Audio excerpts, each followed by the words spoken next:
Happy birthday to me. Happy birthday to me. Happy birthday, happy birthday.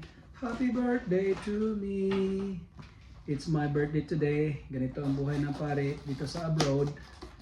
So, nag-iisa ngayon. Busy ako, hindi ako pagluto. Kaya I pampered myself. Bumili lang ako ng ano ba tawag nito? Lechon manok. So, this would be my birthday treat for my birthday this year. Salamat Lord sa buhay, sa lalo tigit sa biyaya ng pagkapare. So